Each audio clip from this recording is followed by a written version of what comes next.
Hello, you wonderful people, and welcome to another episode of Untitled Reviews. This being a show where I talk about dramas that I watch. For today's episode, I'm going to talk about Walker Independent Season 1, Episode 11. A lot of really interesting things went down in this episode, so let's break it down. So we're picking up in the aftermath of everything that went down between Abby and Tom. So now it is a situation of, well, Kate walked in on it, and you could tell Abby's not too caught up in it because I think she was kind of enjoying the moment, and I think especially it's a complicated situation. It's like, hey, you were so certain that Tom was the guy that killed your husband, but then it turns out, hey, he wasn't, especially at a time where you find out that your husband wasn't who you thought he was either. So it kind of your emotions going to be a little all over the place. You saw a different side of him. You saw a more sensitive side of him. You saw the good that he could potentially be there, which obviously, and there's also the element of, well, the Davidsons are still potentially evil. Well, not even potentially. They're mixed up in a lot of like terrible stuff because they're heavily involved in the railroad and obviously everything that's kind of going on. They've had a slice of that pie, so they're responsible. They play a part in a lot of terrible stuff that's kind of happening. So, but Abby, and it's once again, it's just like she's able to put all that aside at least for now because hey, Tom is nice, and even Kate's having to struggle with like, right, I joined you on this crusade because you were so certain it was Tom, and now you're telling me it wasn't Tom, and now on top of that, you're sleeping with Tom, and it's just like kind of coming to terms with that is kind of rough for her because it's like I think Abby's the first like friend she's had in a really long time, especially because this is like Abby's the first person she's able to be completely open with about who she was and what she was here for. So, especially because they kind of opened up to each other about kind of their past and their circumstances. So, it is a situation where it's like that's why it cuts so deep for Kate. But all the while this is happening, Callion comes to town because he's trying to stop this whole railroad situation from happening because obviously the new chief wants to go to war, but for Callion, it's like, we don't stand a chance with what we're armed with versus them. Like, we're going up against the government. They have a lot more power and resources than us, and it will be a slaughter. We've seen it already happen before, so he wants to do whatever he can. So the team gets back together for the purposes of, hey, we on hiatus, but now we're all in this together because it's for Callion's sake. I do love that Callion and Hoyt, Hoyt's like, well, why don't we rob the train? It's like, that way we steal the supplies from them. It's like, yeah, but they'll just resupply. It's like, well, then we'll steal again. And in the middle of this conversation, they get robbed, but Hoyt handles it like the pro he is. He's like, no, and he takes it. The kid's like, no, he's almost like a little kid. Hey, give me back my gun. And it's like, come on, please. It's kind of like that Wayne Brady, what is it? Whose line is it? Wait, come on, give me back my gun. Please. It's kind of like that bit almost a little bit. But in this case, like Hoyt's like, oh no, I give you got spirit, you got spunk. It's like, the fact of the matter is, what you need to do is kind of work your way up. Like, rob a rich person, because Callion's like, yeah, you need to listen to him. And Dave's like, no, don't listen to a word out of this guy. And he tried to reach for his gun, and Callion was like, don't push your luck. It's like, really, Hoyt, you're going to give him all that terrible? It's like, I can't help it. Kid reminds me of me when I was younger. It's like, a criminal on the rise. He's like, how can I not try and foster and nurture the inner criminal in him? I love that. It's like, I love how much of a bad influence. I thought that was so cute, and how it comes full circle later on, because Hoyt's looking at him like, oh my God, look at you. My little fledgling. You kind of went off for a couple hours, came back, and look at you spreading your wings. Oh, I'm so proud. Paying it forward in the criminal world. I really appreciate it. Because it's like, yeah, he might be a criminal, but he's your lovable rogue criminal. He's not your big governmental type of criminals where it's like, oh yeah, we'll mow through your land. It's like, for him, it's like, yeah, I've done some terrible stuff, but I'm more con man than like mass slaughter of a people, so... once again, kind of puts him in his mind. He probably would definitely consider himself a little bit of a Robin Hood, taken from the medium. Because I wouldn't even say he takes from the rich. It's like, no, you take from people who are kind of in vulnerable situations too. So you are kind of a scummy comment, but still, But either way, Everyone's working together. Like there are two officials that are coming connected to this railroad thing. Luckily, Tom's out of town looking into the Shane thing. We'll get to that later. But I love that it's like, all right, Hoyt has to dress up and everything and play the role of one person while Kate plays the role of the other dude. And I love that the guy was like, oh, she's like, oh, what? Like Parker. And I love how Kate like really gets into the role of it too. She's like, oh yeah, Parker. You just kind of assume you see like a big like burly man or something with like facial hair and stuff like that. But it's like, no, kind of not what you expected. And it's just kind of like very fast talking and kind of like keeping you like off your feet. By keeping you off your feet, keeping you unsteady, you don't have time to really ask too many questions. She kind of barrels. So it's like, let's get down to business. And I like that tactic. And I think don't really give anyone time to really process and think things through. So, Kate was kind of handling things on her front. Things got complicated on a Hoyt front because someone who recognized him, and that ended up with them having a brawl. I even love the guy complaining. It's like, Hoyt, we said on count of 3. I knew somebody wasn't going to hold up their word. I was like, it's going to go down before 3. And like, of course it was going to be Hoyt to be the cheap bastard, kind of going for the cheap shots. So, but ultimately, I'm surprised the plan went as smooth as it did. I was like, there's no way this is going to really work. Like, something's going to go wrong. Which, I mean, there were hiccups in the plan, but in the grand scheme of things, it worked out. They were able to get the signatures from both people. And obviously, Callahan roughed up the first guy. He had to kind of, like, play it down. Because the guy's like, oh, yeah, like, if only more savages were, like, more like you and open-minded. Because there's no changing progress. And for Callahan to be like, yes, I've seen what people who don't comply with you do. It's like, who's the real savages in this moment, You're just like, oh. And sometimes I forget that, sadly, that's the derogatory term. Maybe that's come up before, and I always slips my mind that that's the derogatory term for that time for anyone that's indigenous.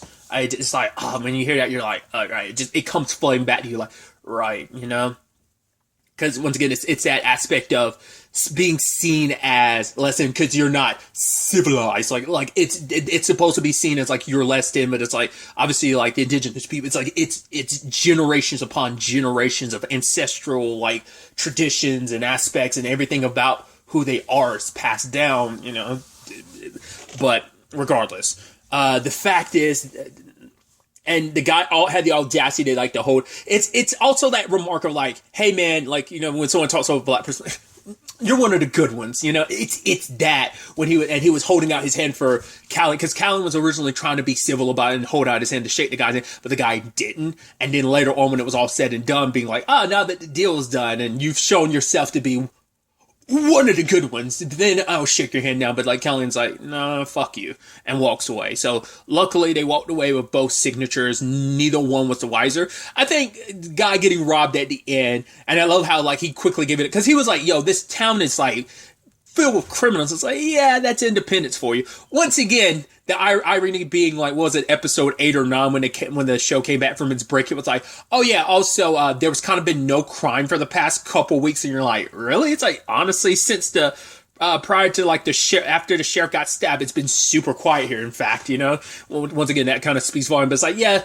here we are, right back to crime, like being up and But either way, I love that the kid from earlier, like I said, it coming full circle and him robbing the guy. So it's like, yeah, you for being a dickwad getting robbed. So it's like, yeah, I was like scared though. I was scared like, oh, please don't let anything happen to this young thief in the making. I didn't know if they were going to do something crazy like, oh, this guy's actually going to become like a famous thief or something like that. I don't.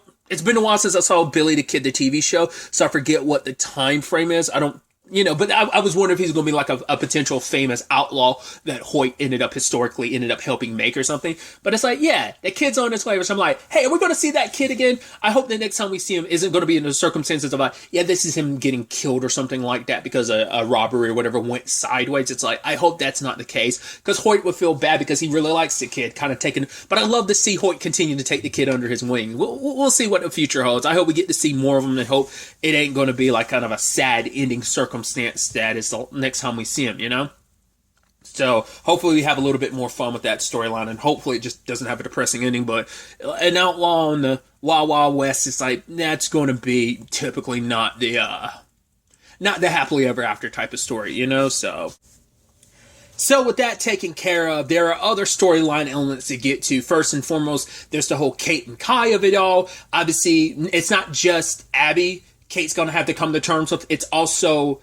Kai, seeing like she's known him to be one way. She's like, oh man, this is the guy who sketches and comes up with the costumes, and he helps me out so much. She's known him to be the sweet guy he is, but now coming to terms with the guy that she's seen the more brutal side that, because it's like, yeah, Hoyt can be a criminal and stuff like that, but she looks at him as kind of like a lovable idiot. Like she legitimately saw Kai as a kind heart, which he can be. He's only the way he is now because of circumstances. It's just like, yes, circumstances have made, I guess you can make the circumstances make monsters out of anyone, especially in Kai's circumstances, and considering the time frame of like, yeah, if you're Asian and like what that means for you here in America during that time, once again working on the railroads, and he's also got the Tong after him. It's like, yeah, he's got a pretty rough life. Plus the woman he was in love with came to kill him and is betraying him and is working with the very people they were trying to get away from, because she felt like kind of a little Stockholm syndrome-y, where it's like, right, if I come back on my own, like we were never going to be able to survive on our own, so,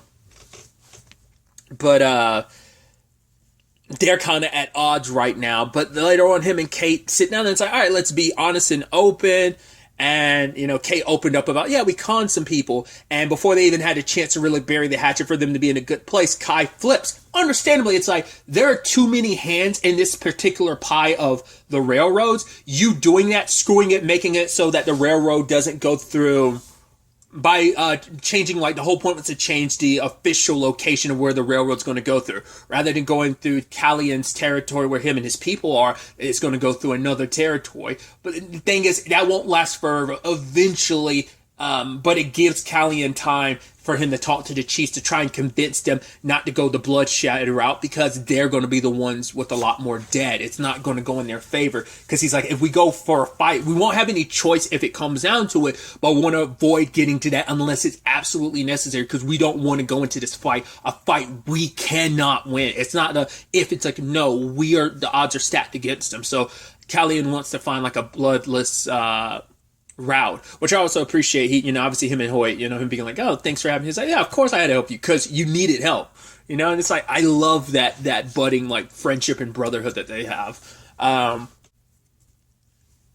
anyway, getting back to it, Kai was saying like, yes, there are too many, the Davidsons are too neck deep in this, and so is the Tong. It's like, you've put all of independence in danger by you. Yet, right or wrong for what you're trying to do, it doesn't matter, because there will be consequences, which is so interesting considering the fact is Kate and Abby just had a conversation about it, where Abby talked about sleeping with Tom. She saw a softer side of him. It's like, right, I didn't think about the consequences about my actions. I was just so caught up in the moment. I didn't think about how this would affect each and every one of you, considering you've all put so much at risk to help me, because I was so sure and you've had my back for so much. But it's like, Kate, I need your friendship, and Kate needs it too, because that dynamic means a lot to both of them. And I'm sure it almost feels like, because I think it's a friendship borderline on sisterhood. Like, I think they probably do look at each other like Abby looks at her like another sister, and I'm sure for Kate it's kind of a similar dynamic, maybe, But yeah, it's kind of interesting that, like, just to have that conversation with Abby about consequences, that whole conversation, and now to have that happen again with Kai, it's just like, yeah, just when they were kind of potentially going to be in a better place, now it's like, understandably so, because it's like he knows firsthand how deadly the Tong can be. He knows who they are. Everyone else has kind of heard the rumors, has never really seen the ugliness of it. Like, I have the perspective to kind of be afraid, and you guys don't really you haven't really thought about that through, didn't think about the consequences. You were so busy trying to do what you believe to be right, which I think was the right thing to help out Callian, but it's just the thing of none of them have the full scope of the picture to fully map out how the fallout would be. So we have that situation. Obviously, we have Gus still having his suspicions about Tom, and obviously with the whole Shane thing, because Tom was looking for Shane, and obviously, Abby was told, hey, he's putting out feelers to everyone around, but apparently there's only 2 places that Tom sent any letters out to, because he already... Either because those were sent out before and he was able to track down Shane, or he wanted to at least leave some paper trail to be like, I'm looking for my brother, when in actual... that depends on when he sent those out. Did he send those out before he got Shane and that led to him getting Shane? or they just send those out because he already had Shane and just wanted a paper trail to be like, I'm actually looking for him when I'm not because I actually have him. So, and sadly, his brother got the best of him. So when they were having their back and forth, I was curious to see whether or not it really was like Tom's mistake, because Tom was like, oh, I know you sent that guy after me. And he's like, no, I don't know what you're talking about. I was like, oh, did his brother actually not do it? But then later on he admits, he's like, no, I did it. I was almost expecting Tom to be like, yeah, I can't believe that guy shot me. It's like, yeah, well, that's what I thought. Like Tom might say something like that to clarify. Like, it's like, well, like, and he says like, yeah, that bullet will hit you. I'll make sure that bullet hits you next time or something like that. But it's like, no. Like, because I thought, like, maybe his brother saying that just to edge him on, that Shane saying that just to edge him on, when in actuality he had nothing to do with the guy. That's what I was curious about. But, it turns out that's not and it's like, no, Shane was kind of like, yeah, I got this knife now. So it's like, yeah, he knew you got stabbed. So he definitely was behind all of this. Because he blames Tom, because he's like, you've always been the golden child. You want something, you always get it. Which is always interesting, considering the fact is, we know for a fact Tom feels himself to be the black sheep of the family, but I guess it's like, if you're the black sheep of the family, that makes me nothing.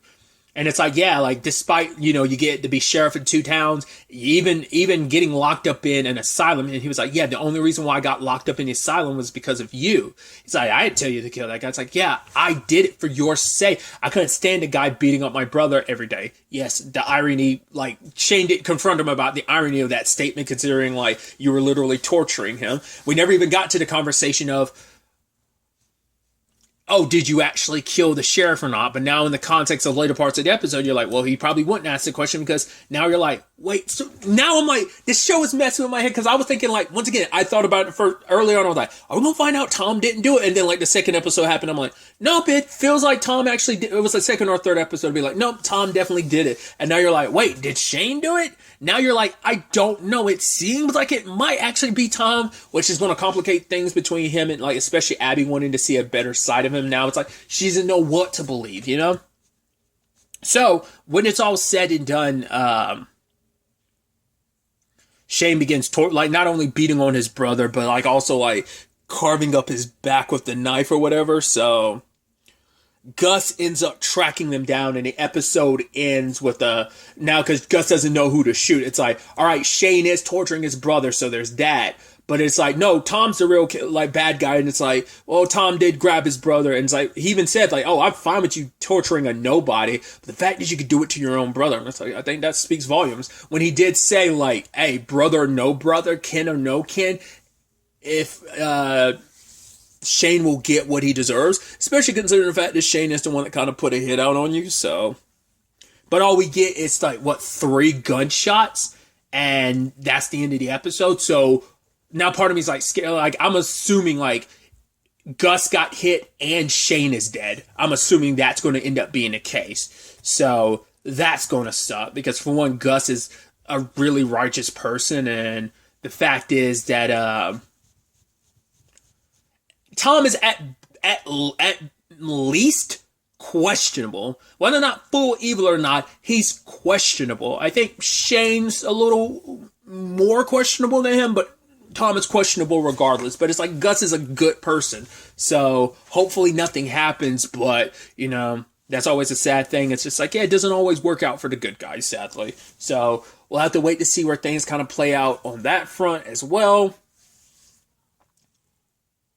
Because Abby went to Tom's cabin and she found some journals, because she thought she was going to find the ones that Tom had, like, oh, he drew pictures in, because she's like, like that more sensitive side. And she opens it up, and there's a journal about meeting someone, meeting a Davidson. It looked like that was a J, but that could have easily been like a capital T, which obviously that could be multiple people. Because I'm like, do we know Shane and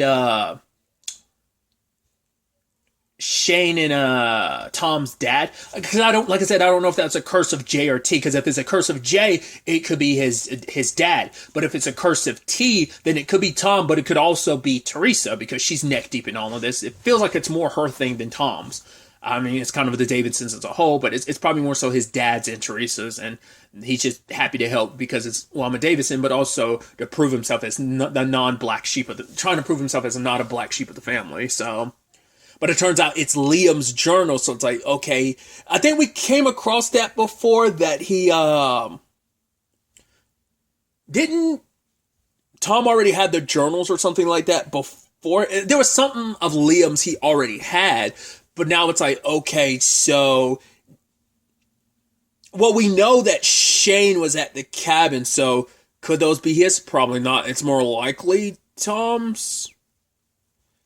Doesn't mean he necessarily had anything to do with Liam's death. Could mean he had everything to do with Liam's death. It's so up in the air right now about how that's all going to play out. So it's definitely going to be interesting to see where that cliffhanger ends up taking us going forward into the next episode. Where all of this ends up taking us going forward into the next episode. But really, that's all I want to talk about. Till the next time we meet, be happy, be safe, live life to the fullest, and enjoy it. Good day and goodbye.